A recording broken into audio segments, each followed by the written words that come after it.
l'archéologie de l'Université hébraïque de Jérusalem et elle va donc nous parler d'archéologie.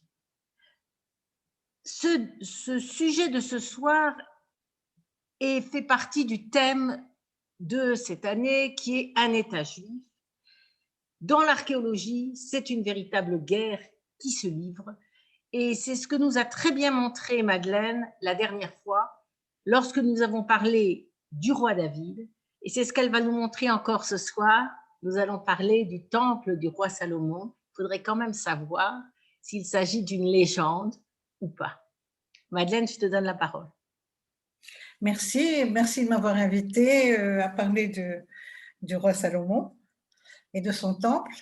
Nous allons ce soir essayer de répondre à la question, est-ce que le temple de Salomon est une réalité, ou bien c'est un mythe, ou bien c'est une invention?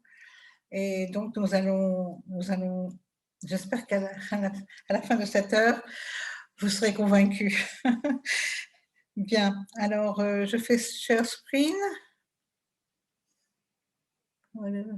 Okay. Je vais vous nommer animateur pour que vous puissiez le faire tout de suite. Allez-y, normalement là c'est bon, vous pouvez. Oui. Ok. Voilà. On le voit? Non, pas encore.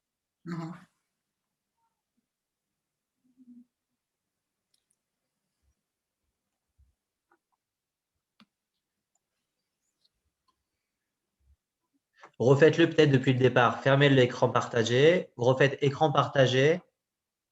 Écran partagé, vous choisissez votre écran et ensuite vous cliquez sur le petit bouton bleu en bas à droite, partager. Le bouton bleu. D'abord, il faut faire écran partagé sur le Zoom. Share screen. Voilà, share screen. Et ensuite… Bon, ben…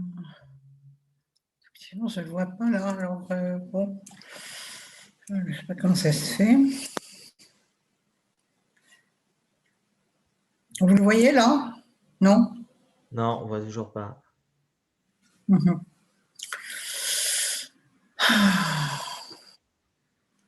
Bon, je vais essayer de fermer certains… Je ne sais pas quoi faire.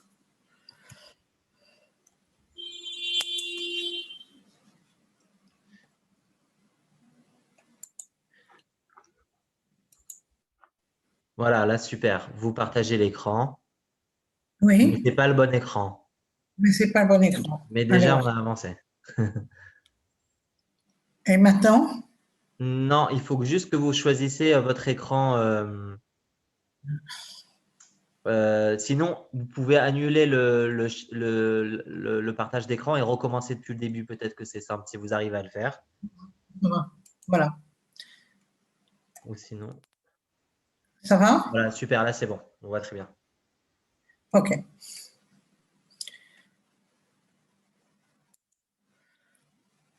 Nous y sommes? On est bon. Bon, très bien. Alors donc, ce que je disais, c'est que ce soir, nous allons essayer de répondre à la question, est-ce que le temple de Salomon est une réalité ou une invention? Et après l'introduction, nous essaierons de placer le temple de Salomon dans le contexte et de voir quelle est la situation actuelle. Et nous allons essayer de résoudre le problème en se basant sur les plans des temples et le modèle de temple de Caiapha. Et nous arriverons à une conclusion, j'espère qu'elle sera claire pour tout le monde. Voilà, alors pour placer le problème dans le contexte du débat, je vous donnerai l'exemple que le professeur Garfinkel a été invité à donner une conférence en novembre, le 25 novembre, à une compagnie, enfin pas une compagnie, à une synagogue à New York. Et le titre de sa conférence était « The evidence of the Bible as history », c'est-à-dire l'évidence de la Bible comme histoire. Bon, c'est déjà tout un programme. Mais par contre, une semaine après, le professeur Finkelstein, cette fois-ci, de l'Université de Tel Aviv, qui fait partie de, je dirais, du mouvement ce qu'on appelle les minimalistes, qui, eux, contestent à peu près tout dans la Bible. Le titre de sa conférence est « Reconstructing the History of Ancient Israel, the Bible versus Archaeology ». Alors très clairement, ça veut dire reconstruire l'histoire de l'Israël ancien, la Bible versus archéologie. Alors vous avez déjà la réponse, c'est-à-dire que évidemment ils ont le champ libre, les minimalistes ont le champ libre, puisque nous n'avons aucune donnée archéologique à proprement parler. Nous n'avons pas une seule pierre du temple qu'on peut identifier à 100%, puisque malheureusement, nous n'avons pas la possibilité de faire des fouilles sur l'esplanade du temple, ce qui me met hors de moi, mais bon, c'est comme ça. Alors, tout ce que nous avons, en fait, c'est le texte biblique, qui est la principale source, dans les rois, et la recherche moderne va se baser sur l'analyse philologique du texte, et malgré tout, nous avons quand même quelques découvertes archéologiques qui vont éclairer cette période en les plaçant dans le contexte. Alors, que penser? Pour certains minimalistes, le temple n'a tout simplement pas existé.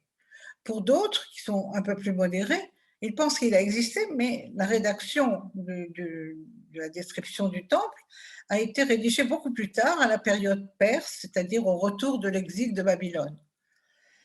Donc, le problème, comme je le disais, c'est qu'il n'y a aucune pierre sur le mont du temple qui appartient au temple de Salomon.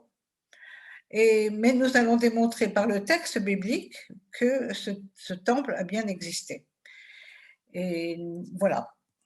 Alors, nous avons réuni toutes nos idées sur le temple de Salomon et le palais avec le professeur Garfinkel dans un livre qui s'appelle donc « Le temple et le palais de Salomon ».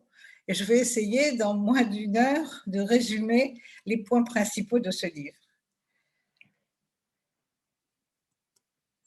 Alors, le temple de Salomon a fait couler beaucoup d'encre et beaucoup de couleurs aussi, comme vous le voyez là. Nous avons ici une représentation du temple dans la synagogue de Dura Europos en Syrie, qui date de 200 de notre ère. Vous voyez ici la triple porte de l'entrée de l'esplanade du temple, vous voyez, et le temple lui-même avec des colonnes tout autour. Bien sûr, ce n'est pas une description exacte, mais c'est comme ça que les gens de cette époque l'ont vu. Dans l'autre image que vous avez sur le même ici, c'est presque une représentation de style gothique, comme Notre-Dame de Paris, et ça date de 1650. Vous avez encore une autre représentation, cette fois-ci de style plutôt roman, avec les différentes cours tout autour du temple. Et celle-ci date de 1889. C'est un Français de nom de Chipier qui s'est vraiment beaucoup investi dans cette reconstitution du temple. Et c'est absolument fantastique parce que même aujourd'hui, en ce moment, il y a une exposition sur un modèle du temple de Salomon au Metropolitan Museum de New York. Comme vous le voyez, ce modèle a été fait en 1883 en Angleterre. Et maintenant, il est exposé au Metropolitan. Cela dit, je vais vous raconter un petit détail qui est très amusant. Sainte Sophie, c'est-à-dire Hagia Sophia à Istanbul, a été inaugurée par l'empereur Justinien. Et à l'occasion de son inauguration, Justinien a dit « Salomon, je t'ai surpassé ». Alors même en l'an 600 et quelques, Justinien ne peut pas inaugurer le temple, enfin la cathédrale de Hagia Sophia, sans se référer à Salomon. Ça veut dire tout. je crois que c'est assez éloquent. Alors bon, nous allons voir, pour que vous ayez bien dans l'esprit la structure du temple. C'est une structure tripartite, c'est-à-dire il y a trois espaces. Ici, c'est l'espace ouvert avec les deux colonnes, Yachin et Boaz, et puis la pièce principale qui est le Echal, et le Dvir qui est le Kodesh HaKodashim, le Saint des Saints.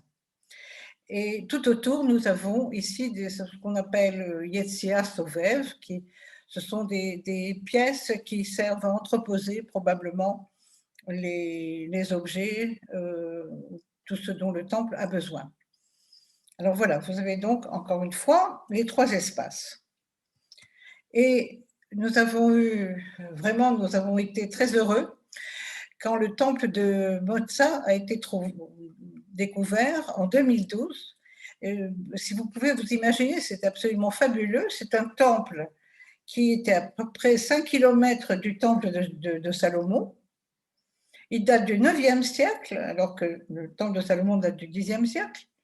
Et les plans sont totalement similaires. Alors ça, c'est vraiment intéressant. Vous avez les deux colonnes, vous voyez ici les deux colonnes, et puis le portique, la pièce principale, et éventuellement ici le Saint des Saints, le Kodesh HaKodashim, avec les chambres qui sont autour. Alors c'est fabuleux parce que vraiment, nous avons la confirmation que la description du temple de Salomon, avec sa répartition tripartite, est reproduite ici. Peut-être une centaine d'années après, mais dans la même région. Alors que ce que l'archéologie nous dit à la même époque, plutôt dans la direction de la Syrie, nous avons ces deux temples qui sont à Tel Tayanat, en Syrie. Ceci, c'est le temple de Moza, le temple de Salomon et le temple de Endara. Et vous pouvez remarquer que c'est la même répartition des pièces. Alors, qu'est-ce que ça veut dire? Ça veut dire que, et puis les deux colonnes, vous voyez les colonnes ici et ici. Donc, ce qu'on peut dire, on peut commencer à conclure sur cette partie de mon exposé, que ce n'est pas l'imagination débordante de l'écrivain qui a écrit la description du temple, et il a reproduit, il a écrit ce qui est possible, tout à fait possible à cette époque, puisque les autres temples de la même époque ont la même répartition dans le plan. Alors maintenant, nous allons revenir à Caiapha, pour ceux qui étaient à ma conférence il y a quelque temps. Kiryat Caiapha est une perle pour nous, vraiment, c'est une source d'information absolument fantastique, parce que c'est une ville fortifiée qui date du temps de David, c'est-à-dire de 1000 ans avant notre ère. Et là, nous avons la vallée de Héla, depuis Socho jusqu'à Azeka. Alors, dans le texte biblique, mentionne que les Philistins, l'armée des Philistins se trouvait là, de ce côté, enfin, je pense de ce côté, oui, absolument. Et de l'autre côté, ici, l'armée de Shaoul. Et c'est bien là que le combat entre David et Goliath a eu lieu, s'il a eu lieu. Donc voilà, alors ça, cette ville qui date du temps de David et qui a été datée par la technique du carbone 14, c'est une ville fortifiée avec deux entrées dans la ville, vous voyez deux entrées ici et là, des bâtiments publics et des murailles, qu'on appelle des murailles de casemate, et des maisons qui sont adjacentes à cette muraille. Mais ce qui nous intéresse aujourd'hui, c'est le fait que quand on rentre dans la ville, on a besoin de remercier le ciel, de remercier Dieu qui nous a protégés dans notre voyage, ou bien on veut aussi lui demander son aide quand on quitte la ville. Ce qui fait que les salles de culte, les salles de culte se trouvent à l'entrée de la ville. Et dans cette maison que vous voyez là, et puis aussi là. Alors, nous allons nous concentrer sur la salle de culte qui se trouve ici. Et vous voyez, on descend dans la salle de culte par des escaliers et on se retrouve dans une salle avec un autel. Et sur cet autel, probablement, se trouvaient ces deux modèles de temple. Ce que j'appelle des modèles de temple, pour faire court, ce sont des temples en dimension réduite qui évoquent le temple qui existe réellement ou dans l'imagination de l'artiste. Alors nous avons ici deux modèles de temple. Celui-ci a à peu près 9 à 10 cm de hauteur. Ça ne sera pas le sujet de cette conférence. Il est fait en poterie, alors que nous allons nous concentrer sur celui qui est plus grand, là, qui fait à peu près 36 cm de hauteur et qui est en pierre. Et je dois signaler que c'est le seul modèle de temple en pierre qui a été trouvé jusqu'à nos jours. Et c'est tout à fait remarquable parce qu'il est unique. Il a été fait de façon très soigneuse, il a été peint en rouge, et le rouge, comme vous le savez, est une couleur très, très connue dans le temple. Et nous allons, pratiquement pour le reste de cette conférence, nous appesantir sur ce modèle de temple. Il va nous apprendre, ce modèle de temple va nous apprendre trois détails d'architecture. D'abord, les triglyphes, vous voyez ce qu'on voit là-haut, on va y revenir bien sûr, mais ce sont des poutres réunies par 3 qui sont sous le toit et qui maintiennent le bâtiment. Ensuite, nous avons les portes en redans. Qu'est-ce que c'est qu'une porte en redans? C'est une porte ou bien les cadres de la porte sont, il y a 1, 2 ou 3 ou même plus cadres l'un dans l'autre. Ils sont de grandeur dégradée et ça s'appelle des portes en redans. Maintenant, le troisième facteur que nous avons dans ce modèle de temple, c'est le rapport entre la largeur et la hauteur. Mais avant de détailler ces trois idées, ces 3 notions, je voudrais vous dire que la première fois où j'ai vu le modèle de temple qui était revenu de la personne qui l'avait recollé, comme vous le voyez, il était en morceaux. Cette partie blanche, c'est les morceaux qui ont été reconstitués, mais quand même, il y avait suffisamment pour le reconstituer complètement. Et quand je l'ai vu, j'ai couru au musée d'Israël et j'ai regardé comment était l'ouverture du temple du temps d'Hérode, du temps du deuxième temple, dans l'enceinte du musée d'Israël à Jérusalem. Et ensuite, je suis allée en vieille ville. Il y a un musée du temple. Et je regardais aussi comment ils avaient interprété l'entrée du temple, et bien exactement aussi avec des portes en redans. Voilà, alors ça c'était… et c'est de là qu'est partie toute l'idée du livre que nous avons vu au début sur le temple de Salomon et le palais. Alors voilà, nous revenons maintenant au premier détail, au premier facteur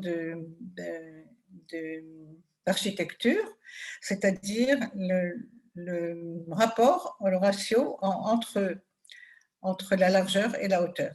Alors là, la largeur est de 10 cm et 20 cm de hauteur. Et c'est des proportions que nous retrouvons très souvent en ce qui concerne le temple de Salomon et aussi le deuxième temple. Puisque dans le tractat Midot, il est écrit dans la description des ouvertures du porche et du sanctuaire du deuxième temple à Jérusalem, l'entrée du porche était 40 cubits, c'est donc une unité de hauteur, et 20 de largeur. Et l'entrée du sanctuaire, c'est 20 cubits de hauteur et puis 10 de largeur. Donc, on a ce même facteur de 2 sur 1 qui se retrouve dans le deuxième temple. Donc, il y a une continuité de cette tradition. Et on le trouve dans le modèle de temple de Caiapha. Alors, c'est déjà assez fabuleux. Je rappelle encore le modèle de temple, le plan du temple. Alors, regardez bien, il y a donc 2 entrées ici. Cette salle n'est pas fermée, n'est-ce pas? Mais ici, nous avons vraiment des portes avec des battants de portes et des encadrements, ici et ici, à l'entrée du Kodesh HaKodashim et à l'entrée en passant du portique jusqu'à la salle principale. Voilà, alors ce modèle de temple donc, de Caiapha a 3 encadrements, vous voyez, 1, 2, 3, et éventuellement même un quatrième, mais ça n'est pas sûr parce qu'il monte jusque-là. Donc nous pensons que c'est plutôt les 3 encadrements de la porte. Et nous allons voir que le texte, oui, nous avons aussi un autel qui a été trouvé dans une autre salle de culte à Caiapha. Et vous voyez, c'est un dessin de porte avec 3 embrasures. 3 embrasures. Vous voyez, 1, 2, 3. Donc, vraiment, c'est assez fabuleux parce qu'au même endroit à Caiapha, on trouve 2 objets, le modèle de temple et l'autel, qui ont le même dessin de porte en redans.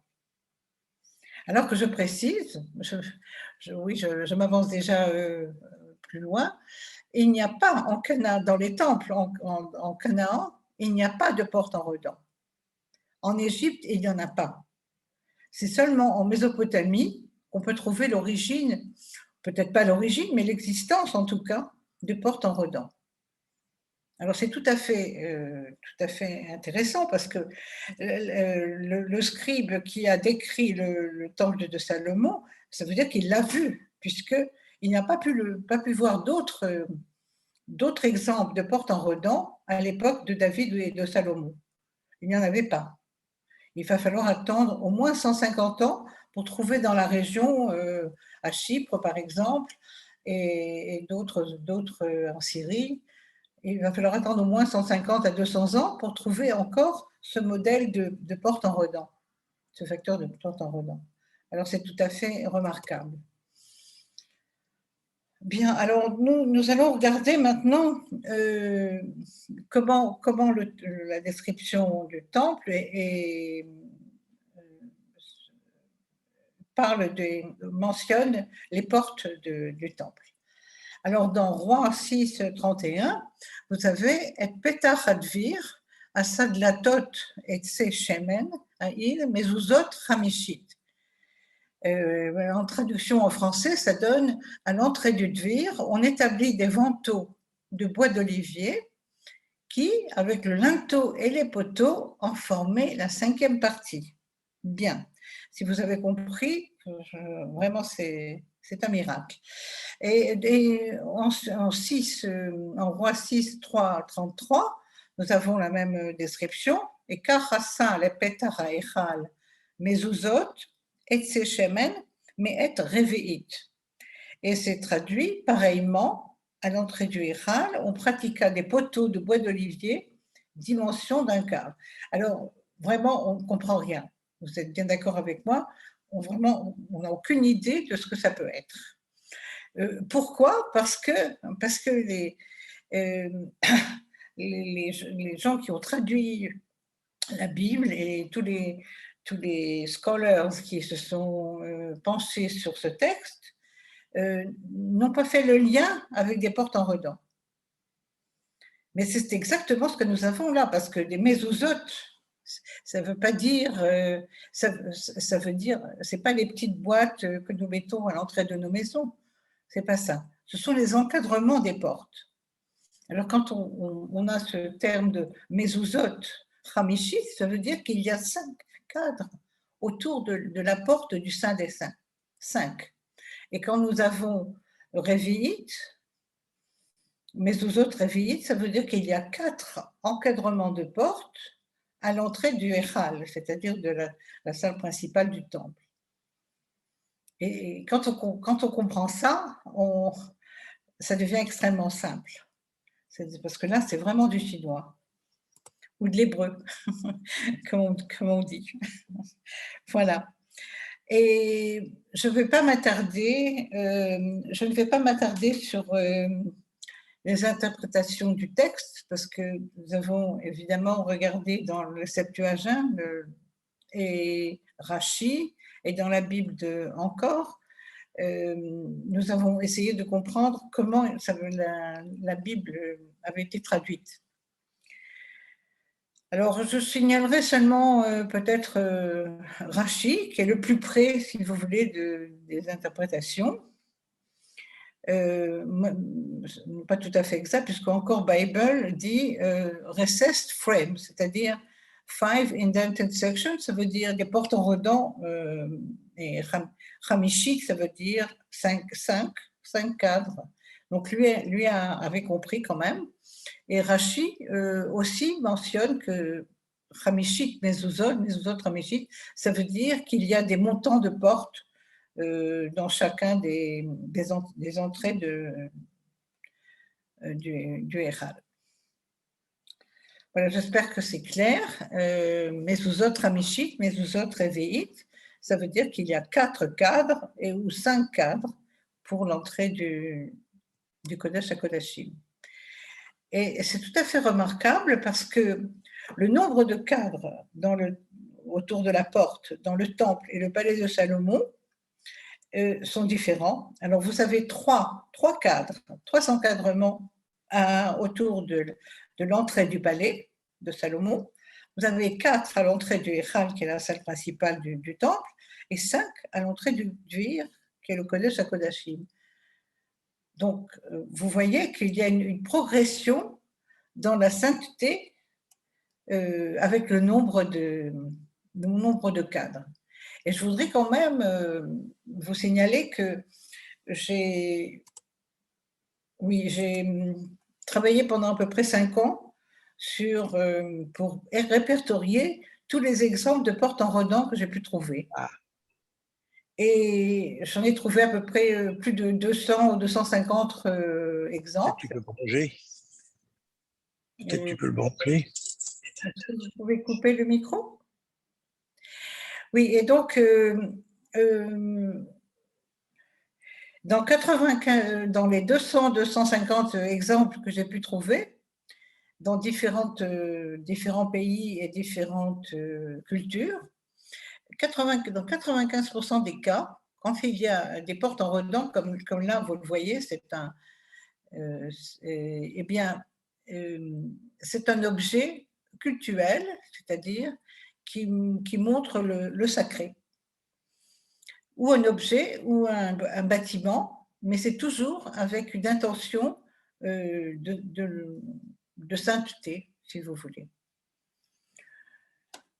Donc, ce que nous voyons là, c'est 3, 4 et 5 cadres dans le temple et le palais de Salomon, avec une progression vers les 5 cadres à l'entrée du Dvir. Et c'est ce qui a été représenté par le professeur Avigdor Horowitz, qui était professeur à l'université de Ben Gurion. Il a fait une reconstruction du temple, comme vous le voyez là où vous voyez les 2 flèches. Vous avez des cadres à l'entrée du Echal et encore des cadres aussi à l'entrée du Kodesh HaKodashim. Voilà, ici et là. Mais il n'a pas été le seul à reproduire comme il fallait, disons, l'entrée du temple. Et là, nous avons la reconstitution au musée sémitique de Harvard. Et regardez bien à l'entrée du temple avec les 2 colonnes, etc. Vous avez une porte en redans avec 4 cadres Et vous pouvez aussi le voir dans le Kodesh HaKodashim, dans le même musée sémitique de Harvard. Vous voyez ici, vous avez 5 encadrements de portes. Et ça, c'est l'entrée du Saint des Saints. Et regardez la similitude avec notre modèle de temple de Caiapha. C'est frappant. Nous allons, ça, c'est l'entrée. Là, vous pouvez voir l'entrée du temple dans le modèle de temple qui est dans le musée, au musée d'Israël, du second temple. Vous voyez ici les encadrements de la porte. Alors là, c'est toujours dans ce modèle du second temple au musée d'Israël, vous avez le temple lui-même avec son entrée. Et ça, c'est un close-up, si vous voulez, de cette entrée. Encore une fois, c'est assez fabuleux la correspondance entre le modèle de temple de Caiapha et ce qu'on trouve là. J'avoue que, enfin, je ne suis pas objective parce que moi, j'ai trouvé ça très, très émouvant, je dois dire. Voilà. Alors, la porte, vous allez me dire, mais bon, c'est bien joli, tout ça, ce sont des reconstitutions d'archéologues ou bien du musée sémitique de Harvard, mais est-ce que ça a vraiment existé? Eh bien, je vais vous montrer que nous avons la réponse, puisque la porte triple, qui était l'entrée principale pour l'esplanade du temple, vous voyez, 1, 2, 3, donc, il y a encore ça a été gardé, si vous voulez, cette architecture de 3 portes. Et regardez bien maintenant, ici, vous avez une pierre qui est la seule pierre qui reste du second temple d'Hérode, une pierre qui reste in situ. Et si vous voulez aller vous promener, vous pouvez la regarder, la toucher, et vous verrez, elle est en redans. Vous voyez, 1, 2, 3. Alors, c'est assez fabuleux parce que nous avons vraiment une preuve que les entrées de la porte de l'enceinte du temple étaient des portes en redans. Voilà, alors ça, c'est quand même... Donc, nous pouvons conclure que cette pierre qui est vraiment in situ et que vous pouvez aller regarder, nous démontre la continuation de la tradition des portes en redans aussi pendant la période du Deuxième Temple. Et ça montre, donc, c'est le témoin de la véracité du texte biblique.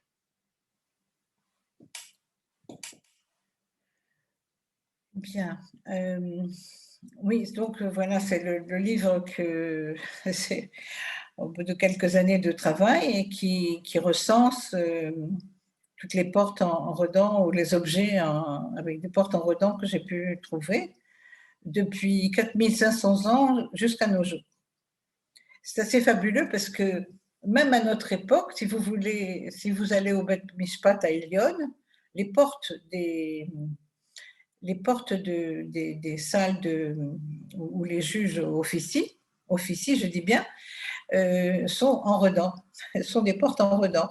Alors je ne sais pas s'ils se prennent pour des dieux ou bien s'il y a un culte qui se passe au Beth Mishpat à Elion, enfin, c'est possible. D'ailleurs, un détail assez piquant, c'est-à-dire que, pointu, disons, c'est les bureaux des juges de Beth Mishpat à Elion ont aussi des encadrements en redans.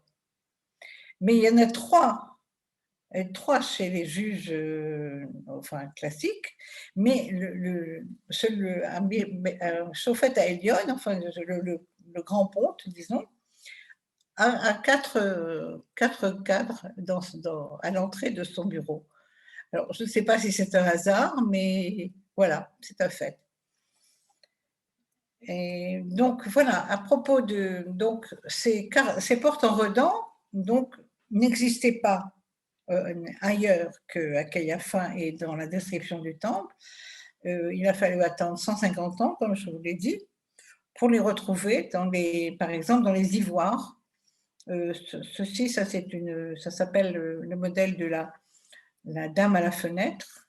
Cette dame, c'est en fait une déesse et qui apparaît à la fenêtre puisqu'on ne peut pas s'approcher des dieux.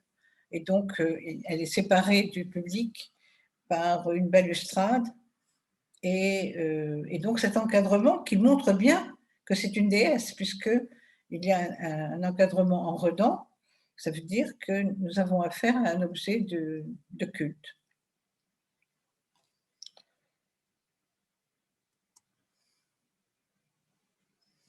Alors, je ne sais pas pourquoi ça nous... Bon, c'est pas très clair, mais bon. Donc, la tradition des portes en redans qui symbolise le sacré, et pour la première fois en Judée, au Xe siècle, dans le temple et dans le modèle de Caiapha. Elle n'existe pas chez les Cananéens et pas non plus chez les Égyptiens. Et donc, ce modèle, ce détail d'architecture est mentionné dans la description du temple de Salomon et se retrouve aussi donc, dans le modèle de temple de Caiapha.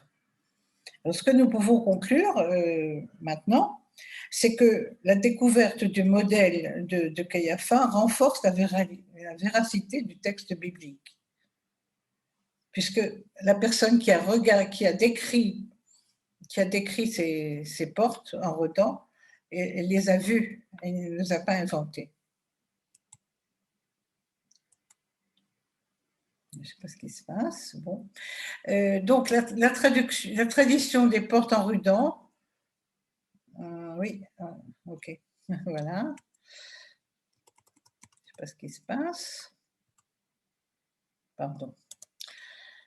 Voilà, alors nous arrivons maintenant au troisième volet de cette démonstration. Ce sont les triglyphes.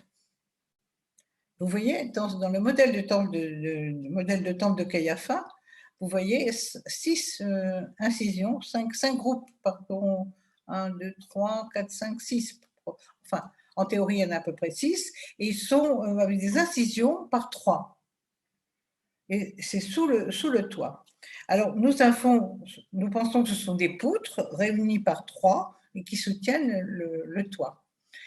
Et par exemple, ici, dans ce tombeau, la façade du tombeau royal à Tamassos, à Chypre, nous avons ces espèces de boîtes-là qui représentent les poutres soutenant le... Mais elles ne sont pas réparties par 3, il n'y a pas d'incision, elles sont plus simples.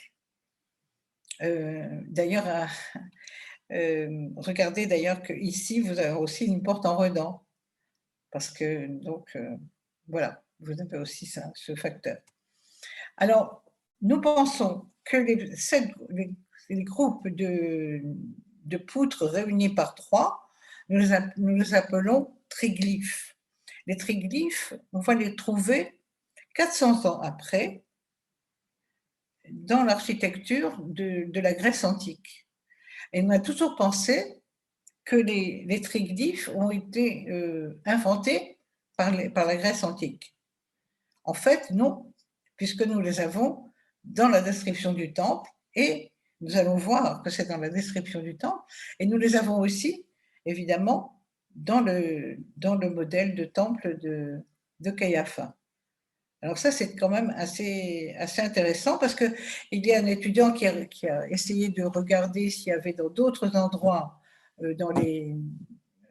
à partir de l'époque de David jusqu'à la Grèce antique, puisque à la Grèce antique, alors on en trouve partout, aussi chez les Romains, enfin, aucun problème, partout vous avez ces groupes de 3, qui s'appellent donc des triglyphes, mais il n'en a trouvé nulle part. Mais il faut dire, pour être tout à fait honnête, que comme les triglyphes se trouvent sous le toit, quand en archéologie, on a beaucoup de chance si on arrive à trouver des ruines où on voit aussi le toit, parce qu'en général, on a des morceaux de murette, mais ça ne va pas jusqu'au toit. Mais enfin, en pratique, donc, il faut attendre 400 ans pour les trouver dans l'architecture de la Grèce antique.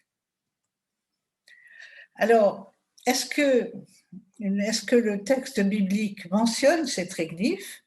Vous pensez bien que je vais vous dire oui, mais je vais quand même vous le montrer. Vous n'allez pas me croire sur parole. Et bien, alors dans le texte, on mentionne comment le palais de Salomon est construit. Et ce que je voudrais vous mettre l'accent sur, vous voyez par exemple, Salomon mit 13 ans à construire sa propre maison et il l'acheva, donc il construit la maison de la forêt du Liban, vraiment une grande salle avec 4 rangées de colonnes. Alors notez bien, le texte biblique dit qu'il y a 4 rangées de colonnes dans dans la salle de la maison de la forêt du Liban, dans le palais de Salomon. 4 rangées de colonnes. Alors, on continue à lire, et ensuite on vous dit, il y a 45 colonnes, 15 par rangée. Alors, je vais vous demander de prendre vos crayons et d'essayer, c'est pas la peine de prendre vos crayons, c'est un petit exemple de mathématiques, 45 divisé par 15, ça fait 3.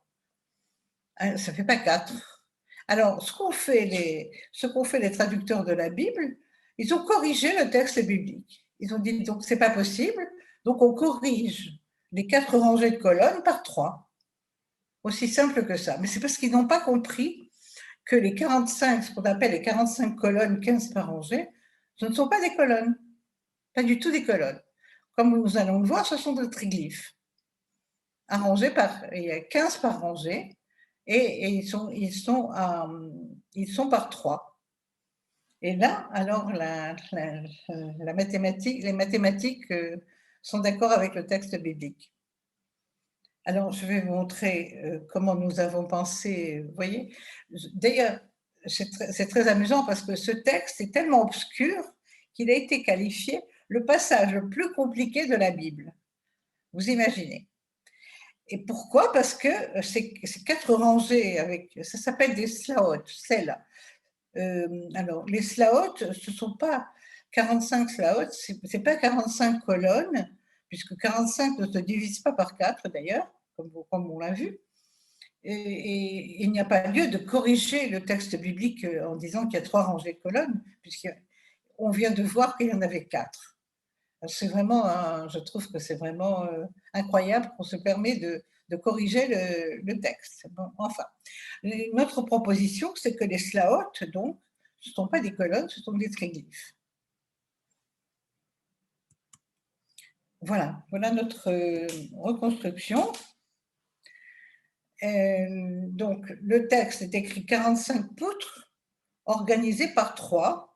Donc, il y a 15 groupes de 3 poutres.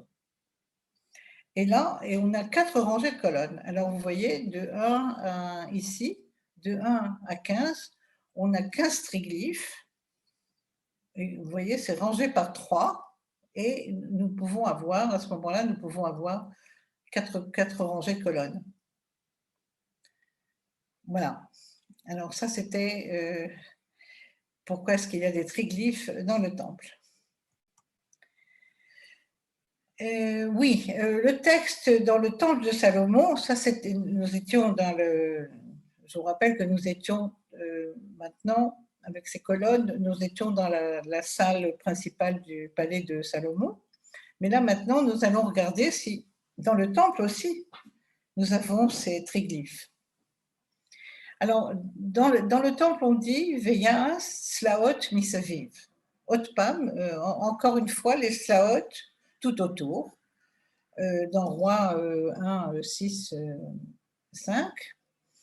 Et donc, ces slaot, cette fois-ci, on ne les a pas traduits comme colonnes, une chance encore, on les a traduits comme des chambres latérales.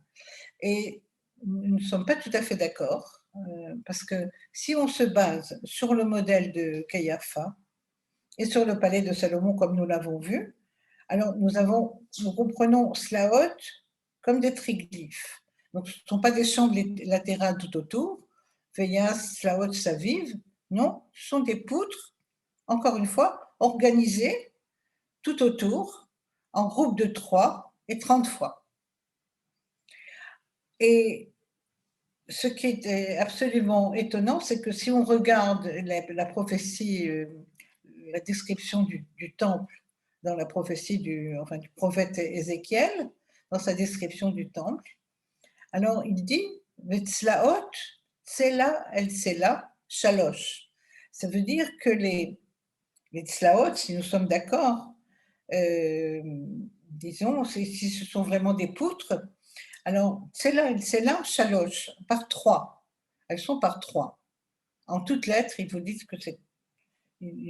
Ézéchiel dit qu'elles sont par 3. Et il rajoute Shloshim Pamim, 30. Il y en a 30.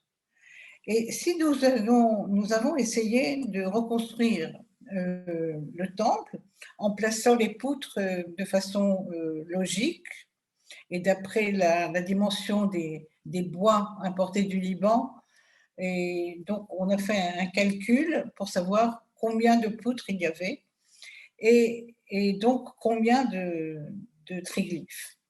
Et dans notre reconstitution, nous arrivons à 5 groupes sur la façade et 5 groupes derrière, et 10 de chaque côté du bâtiment. Alors, encore une fois, un peu de mathématiques, 5 devant, 5 derrière, 10 de chaque côté, sur les 2 côtés, nous arrivons à 30.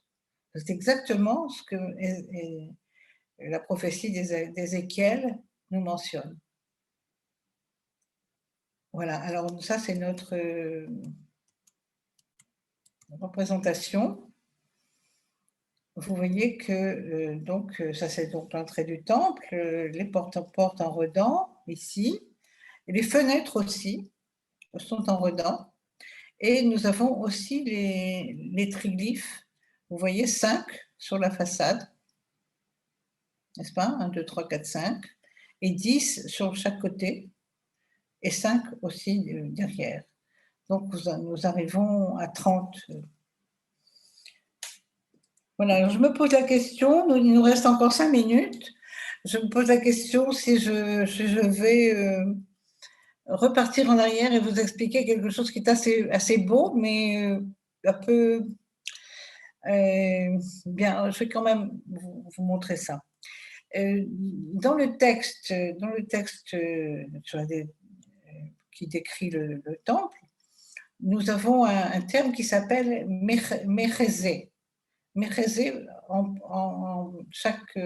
les fenêtres sont mechezé moul mechezé, c'est-à-dire l'un en face de l'autre, mais mechezé, on n'a jamais su ce que c'était. Alors, ce que le professeur Garfinkel a imaginé, et je pense que ça peut être valable, c'est qu'il y a eu une faute du scribe, une erreur du scribe. C'est-à-dire que ça s'appelle une ligature. Ligature, ça veut dire qu'on prend 2 lettres, il y a 2 lettres qui existent donc, et on en fait une seule. Ce qui fait que ce mechezé, ça n'est pas mechezé, c'est mezouza. Alors c'est assez intéressant parce que on montre qu'il s'agit là de décrire les fenêtres du temple et on parle de mechezé, mais en fait c'est mezouza. Chaque mezouza fait face à l'autre mezouza et 3 fois. Ça veut dire que les fenêtres sont aussi en redans, avec des cadres en redans. Voilà, alors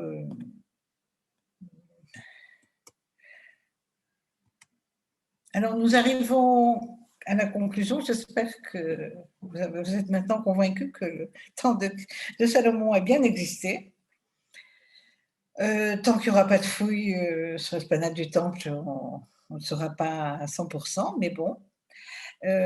Donc, le fameux modèle que vous avez vu maintenant sur toutes les coutures du temple de Caiapha vous a montré que les portes en redans étaient connues du temps de David pour la première fois dans la région, dans le Levant, et seulement en Judée. Il faut attendre donc 150 ans pour les retrouver. Et les triglyphes, apparaîtront 400 ans plus tard dans la Grèce antique. Et donc, vous comprenez bien que les chercheurs qui se sont cassés la tête sur le texte biblique n'avaient aucune idée qu'il pouvait y avoir des triglyphes à l'époque de Salomon. Et donc, ils n'ont pas pu interpréter le texte. Et vous comprenez, toutes ces notions ont perdu leur signification avec le temps. Et voilà, nous espérons que nous avons retrouvé certaines explications sur ces notions. Mais par contre, ce qu'on peut dire, c'est que l'auteur des rois et du texte biblique décrivant le temple et le palais de Salomon, il connaissait ce type d'architecture qui apparaît à l'époque de David et Salomon. Ça veut dire qu'il a vu le temple, il a décrit ce qu'il a vu. Et il n'a pas pu l'inventer, puisque à l'époque, il n'y avait pas ces éléments. Il faut attendre, et pour les triglyphes, et pour les portes en redans, il faut attendre des centaines d'années. Donc, je dirais qu'à ceux qui nient l'existence du temple de Salomon, notre réponse, basée sur l'archéologie et l'étude du texte, détruit leur argumentation. Merci de votre attention. Voilà.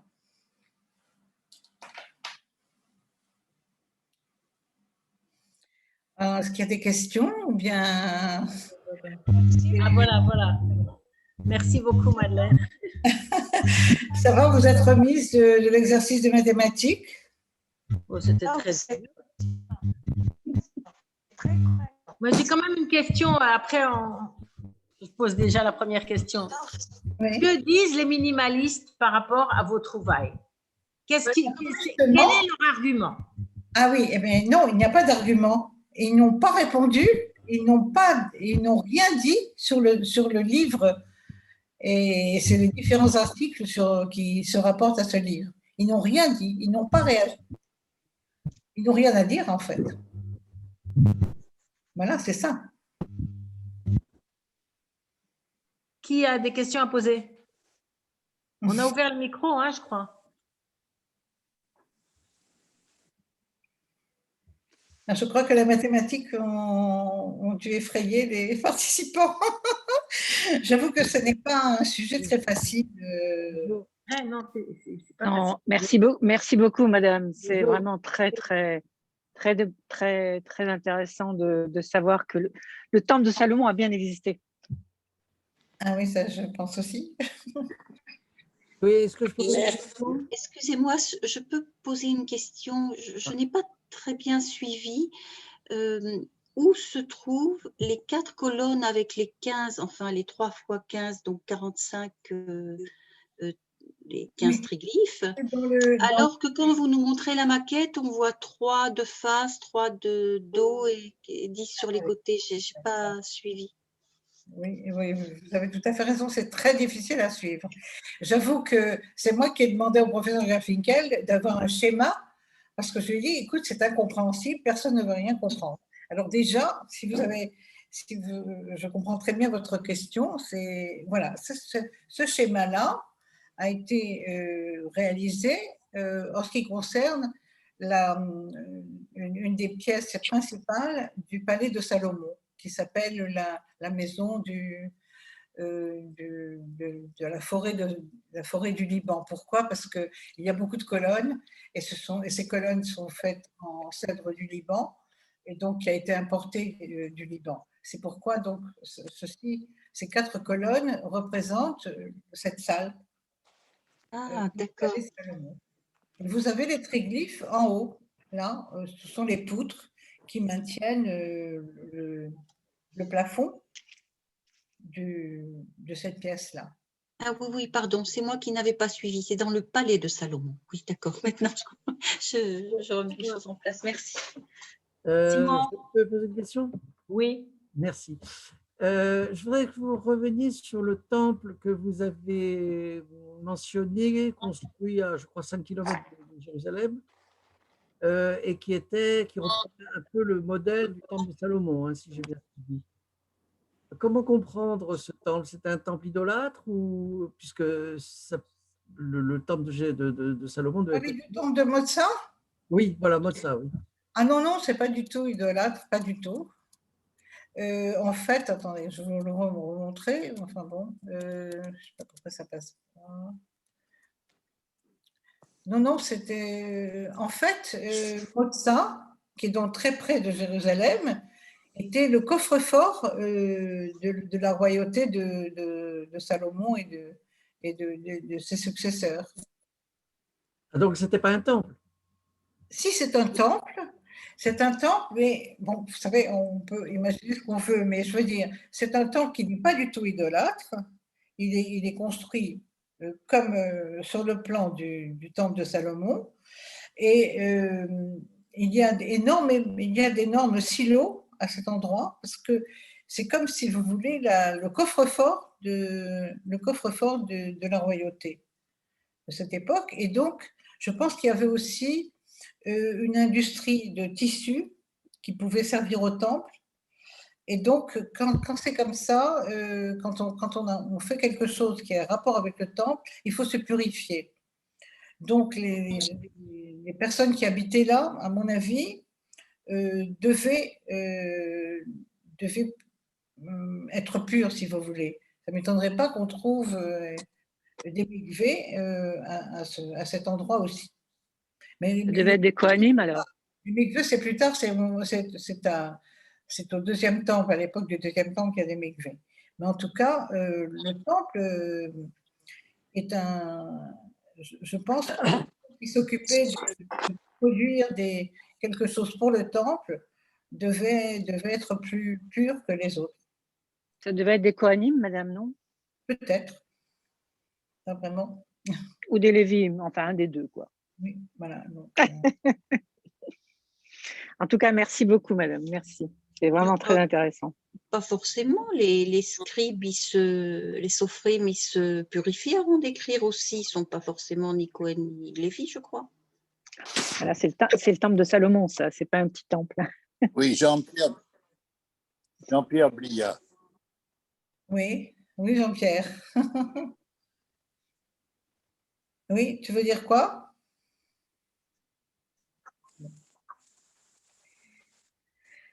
Ok. Je voudrais poser encore une question. Imaginons qu'aujourd'hui, on ait le droit de faire des fouilles sur le mont du Temple. Oui. Est-ce qu'il resterait quelque chose encore à trouver ou est-ce que déjà tout a été jeté à la poubelle? Oui, est-ce que… Pardon. Vas-y, Jean-Pierre. À vrai dire, je n'en ai aucune idée, mais ça m'étonnerait bien Oui. que… Est-ce que je peux vous demander… Vas-y, Jean-Pierre. On n'entend pas. Oui, alors Jean-Pierre, tu nous… Oui, Madeleine. Oui. Sur ce mont Moria, sur le mont Moria, Oui. sur le mont Moria, où était édifié ce temple de Salomon, quand il a été détruit par les armées de Babylone. Qu'a-t-on fait de toutes ces colonnes, toutes ces pierres? Est-ce qu'elles ont servi à édifier autre chose qu'on aurait retrouvé ou dont il est fait mention? Tu sais quoi? Aucune idée. Aucune idée. Non, c'est impossible de savoir. Mais en fait, quand les temples, d'une manière générale, dans toutes les cultures, sont construits l'un sur l'autre. Il y a toujours un reste du premier temple qui a été créé, et puis on détruit. Il y a une destruction, et puis on construit là-dessus, et c'est comme ça que les couches se font dans l'archéologie. C'est pourquoi dans l'archéologie, vous avez ce qu'on appelle un tel avec des couches différentes. Mais il y a toujours un reste de l'édifice d'origine. Donc ça, on verra. Un jour peut-être, on aura la possibilité de le voir. Mais bon, en attendant, nous pouvons rêver. Voilà. Et sur ma question, tu ne sais pas? Ben non, comment peut-on savoir? Ah, Je dis, non, je t'ai répondu en disant que d'une manière générale, quand on voit dans toutes les fouilles d'archéologie, en général, quand on construit un temple, ensuite il y a une église, ensuite il y a une mosquée, et au même endroit. C'est toujours comme ça. Et parce que, si vous voulez, la sainteté d'un endroit se continue avec les différentes religions, les différentes époques. Vous avez aussi un temple, et puis un deuxième temple, un troisième temple, et puis une église, et puis bon, enfin, ça continue. Mais il y a toujours, si on fouille bien, et c'est ça le problème, l'essence de l'archéologie, quand on fouille, on arrive à voir quelques restes du bâtiment d'origine. Donc j'espère qu'un jour on trouvera. On trouvera des triglyphes, on trouvera des portes en redans, voilà. Bon, Voilà. rêvez. il y a d'autres questions? En tout cas, merci beaucoup, Madeleine. Vraiment, on ne peut pas imaginer à quel point c'est difficile d'essayer de prouver l'existence du temple qui, pour nous, paraît quand même une évidence. Et je crois que tu nous as beaucoup aidé là-dessus. Voilà. Toda Rabba. Merci beaucoup. Merci à vous. À bientôt. À bientôt. Merci beaucoup. Merci beaucoup. Oui, merci à vous, Brigitte. Merci. Merci. C'est très intéressant. Merci de votre gentillesse. Mes compliments à tous. Merci. Très bien. À bientôt.